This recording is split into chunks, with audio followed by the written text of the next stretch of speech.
Assalamualaikum. Ya, pada kesempatan ini saya mau cerita tentang rencana buku antologi puisi saya yang tahun ini, yang kedua sebenarnya. Kalau antologi puisi tunggal saya baru mau dua ini. Yang lain biasanya saya gabung bersama komunitas lain. Eh, di saya mengambil judul di buku antologi puisi saya yang kedua ini justru dari sebuah kejadian di akhir tahun lalu. Tepatnya 31 Desember 2019, kantor kami itu melakukan tasyakuran karena tercapai target kinerja kami. Karena kegiatannya mendadak ya, namanya juga ini bukan yang kita juga nggak nyangka tiba-tiba wah dapatnya, segera kita menyiapkan acara tasyakuran. Pembawa acara dalam hitungan menit, itu sekitar 5 menitan kali sebelum kegiatan, tiba-tiba minta tolong, Mas Putu tolong dong eh, nanti baca puisi katanya, yang terkait kita acara kita sekarang. Kaget juga saya, waduh diminta menuliskan puisi mendadak. Tapi karena memang eh, suasana pencapaian ini kan melingkup seluruh anggota kantor sebenarnya, sehingga saya juga bisa merasakan itu, dan saya langsung menuliskan satu puisi yang memang tidak banyak waktunya saya tulis, tapi eh, saya merasa cukup relate ya dengan kondisi saat itu. Saya akan bacakan saja. Judulnya Kidung Para Pencari.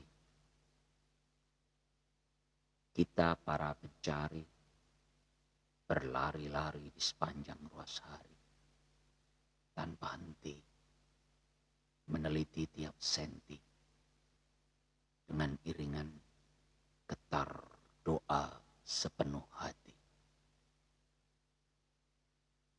Kita para pencari dengan usaha gigih, hasil pun tak khianati. Namun bahagia itu penuh goda, sesak cemawa penuhi dada. Padahal kita hanya pencari yang pengabdi. Seluruh hasil hanya dibuat berhasil. Ada Dia yang kuasa. Kita hanya hamba tanpa daya. Jika jelang akhir ini kita lupa, maka celaka kita dalam sia-sia. Karena nilai tak pernah layak disematkan pada angka yang terendap dalam hati itu yang kelak terbaca. Temanggung 31 Desember 2019. Ya, puisi ini yang saya bacakan.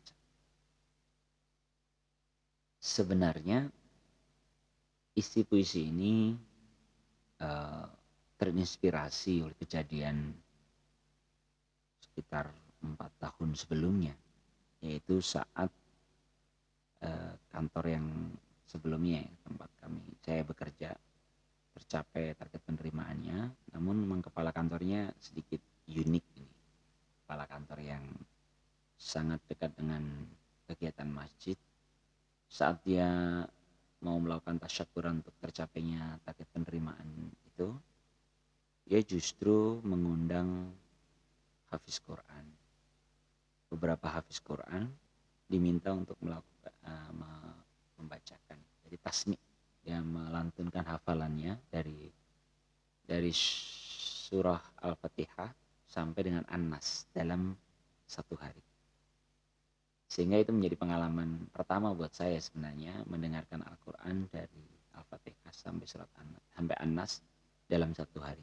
Dimulai dari pada subuh sampai tengah malam. Dan itu luar biasa. Rasanya luar biasa. Yang menarik adalah sambutan saat kepala kantor saya waktu itu memberikan sambutan. Bapak ini Bapak Heru Narwanto, seorang seniman juga, dia pelukis, Direktorat Jenderal Pajak, dan seorang ustadz. Saat sambutan, Bapak Heru Narwanto ini menyebutkan, sesungguhnya kita perlu bersyukur karena kita telah dibuat berhasil. Ya, saya garis bawahi kata dibuat berhasil. Menurut saya itu the keyword gitu, kata kunci yang tiba-tiba, iya, saya ngerasa terhenyak gitu, nggak biasa saya mendengar itu diucapkan oleh seorang saat dia bersyukur atas capaian prestasi. Jadi dia masih tetap teringat bahwa itu adalah ini dibuat berhasil oleh Allah. Bahkan dalam ekspresinya pun beliau ekspresi yang tidak lepas, bagian yang dilepas. Jadi dia tetap stabil, tetap tenang. Karena ini merasa bahwa dia hanya bidak catur, yang hamba yang digerakkan oleh Allah untuk mencapai prestasi.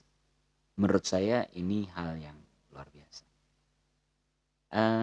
Karena itulah maka di 4 tahun berikutnya setelah itu, dan saya mengalami di suasana yang sama, saya makanya menuliskan puisi ini.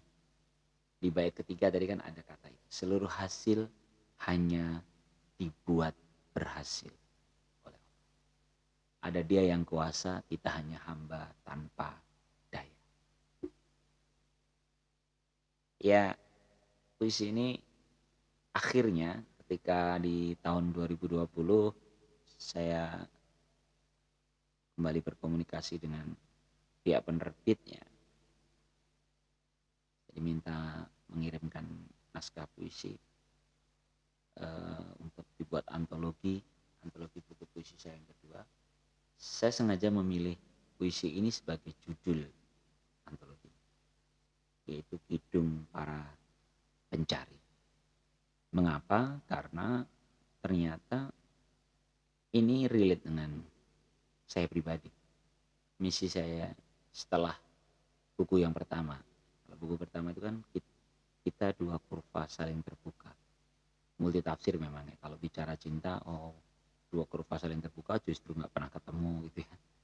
Tapi sebenarnya latar belakang dua kurva saling terbuka itu karena diisi antologi puisi itu memang banyak tentang keterbukaan, tentang perbedaan, tentang cara pandang yang baru dalam terminologi saya, bahwa ternyata problem kita kebanyakan karena kurva yang saling tertutup, jadi terbentur.